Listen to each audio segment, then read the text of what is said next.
Hi, இன்றைக்கி என் பொண்ணோட lunch and பிரேக்ஃபாஸ்ட்டுக்கு என்ன கொடுத்தேன்னு பார்க்கலாம் வாங்க. வீக்கில் ஃபஸ்ட்டு டே எப்பொழுதும் லேட் ஆயிரும். ஸோ இன்றைக்கி அப்படி தான் ஆச்சு. ஸோ என்ன பிளான்னா, நைட்டே பாசிப்பயிறு ஊற வச்சுருந்தேன். ஃபஸ்ட்டு எழுந்ததும் அதை பாயில் பண்ண போட்டுட்டேன். நெக்ஸ்ட் எக்கு பாயில் பண்ணிக்கலாம். ஒரு 2 எக் அப்படின்னு சொல்லிட்டு 2 எக் பாயில் பண்ண போட்டுட்டேன்.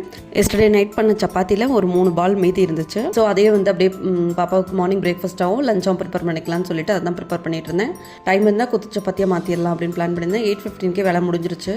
கொத்து சப்பாத்தியாகவே மாற்றிடலாம்னு சொல்லிட்டு ஒரு ஆனியன் கட் பண்ணி அப்படியே நம்ம ஒரு கொஞ்சம் பேனில் ஆயில் விட்டுட்டு ஆனியன் ஃப்ரை பண்ணிவிட்டு அப்புறம் எக்கை மட்டும் நான் போட்டுக்கிட்டேன். தக்காளி போடுறனாலும் போட்டுக்கலாம். அதை நல்லா ஃப்ரை பண்ணிவிட்டு நான் சப்பாத்தி கொஞ்சம் கட் பண்ணி நீளமாக வச்சுக்கிட்டேன். எக் நல்லா பாயில் ஆனோடனே அதிலே கரம் மசாலா போட்டுக்கலாம். 1/2 ஸ்பூன் கரம் மசாலா மட்டும் போட்டு நல்லா ஃப்ரை பண்ணி விட்டுக்கோங்க. அதுக்கப்புறம் சப்பாத்தியை போட்டுட்டு கொஞ்சோண்டு தண்ணி தெளிச்சுக்கணும், இல்லை ட்ரையாக இருக்கும். அவ்வளோதான். கிளறி கொஞ்சோண்டு கொத்தமல்லி போட்டு இறக்க வேண்டியதான். நாங்கள் ஸ்கூல் போகும்போதெல்லாம் மார்னிங் என்னவோ அதுதான் ஆஃப்டர்நூனுக்கும் லஞ்சுக்கும் பேக் பண்ணிட்டு போவோம். ஸோ இப்போ என்ன பார்த்து பண்ணாலும் குழந்தைங்க அதில் ஒரு குறை சொல்கிறாங்க. உங்கள் வீட்டில் அப்படி தானே கமெண்டில் சொல்லுங்கள்.